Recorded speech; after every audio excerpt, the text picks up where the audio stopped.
Asante sana Governor Nairobi na viongozi wa Nairobi pia walionena machache. Kwa heshima Mheshimiwa Rais, sasa naomba nimwalike Sister Jacqueline Mugo, Executive Director, Federation of Kenya Employers, anene machache. Karibu.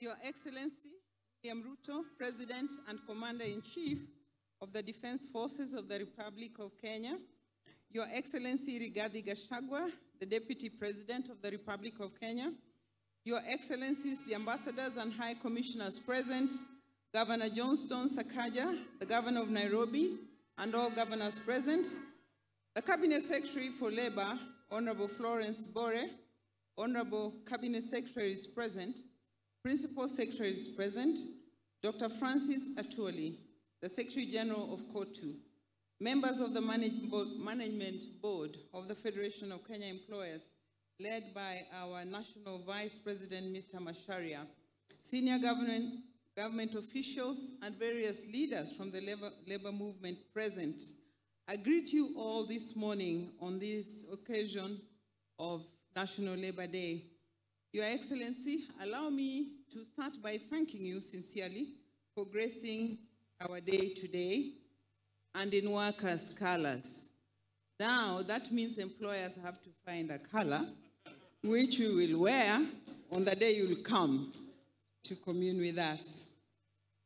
As we gather to celebrate the invaluable contributions of workers and employers, we also reflect on a crucial theme that resonates deeply with our collective future, the theme chosen by COTU.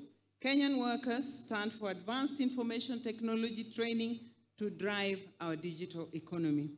This theme underscores the pivotal role of skilled and empowered workers in harnessing the potential of advanced information technology to propel our nation's digital transformation and economic growth. As the saying goes, the future belongs to the prepared.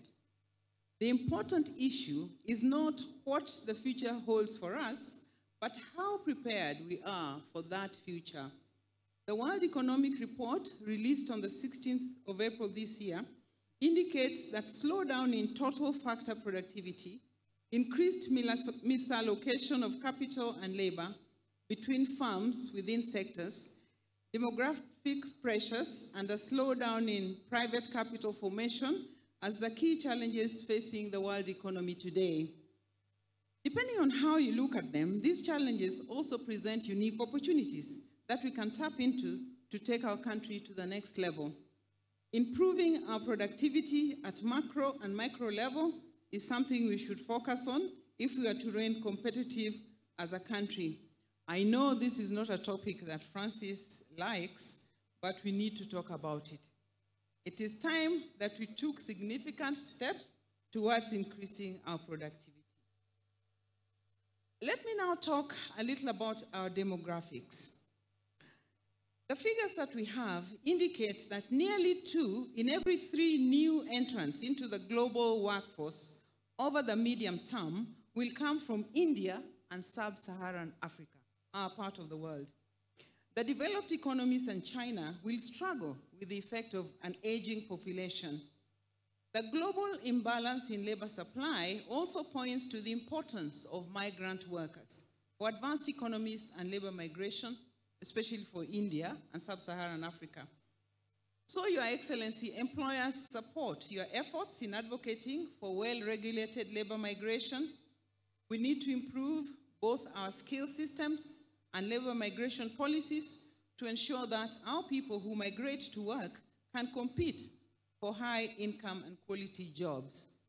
Another reality is that whereas the labor force participation rates are projected to decrease in advanced and high income middle economies, low-income countries such as ours are expected to experience a sharp rise, 2.1% growth in labor supply.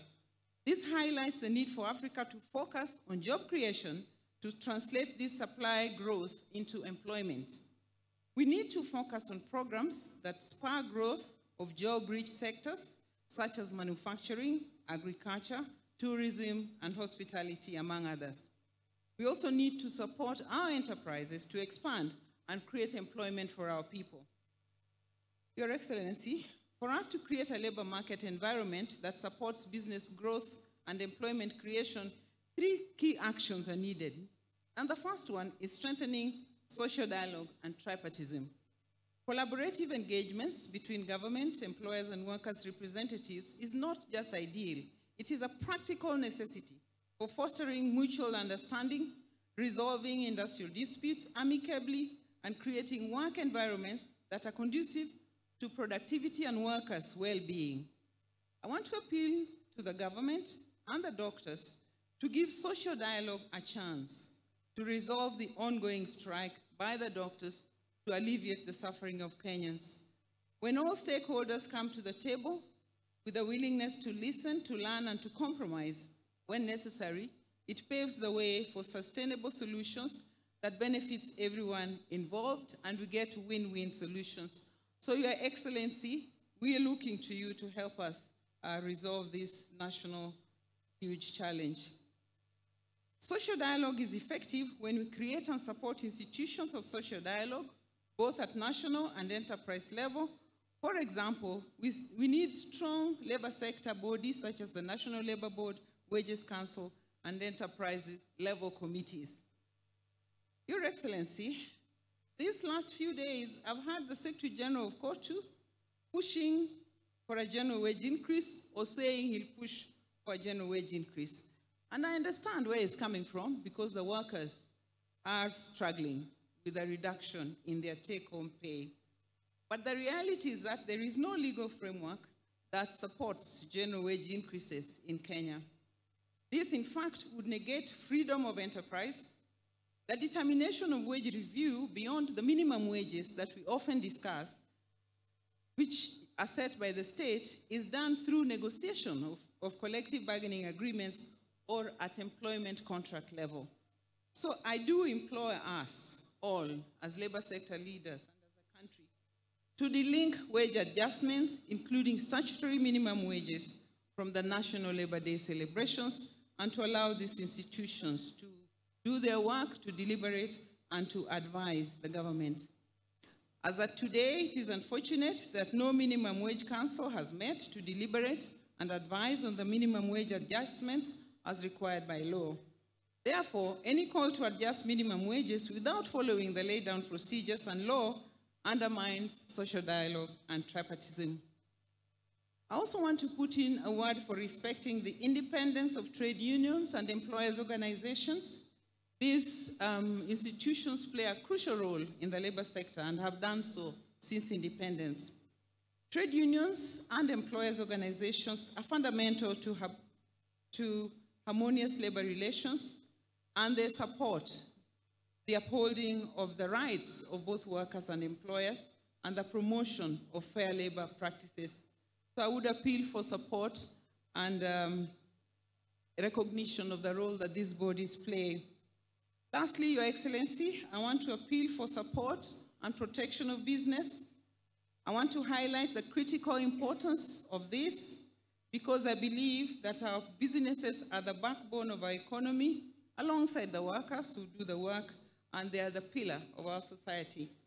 So supporting business means creating an enabling environment for enterprises that fosters innovation, entrepreneurship, and investment.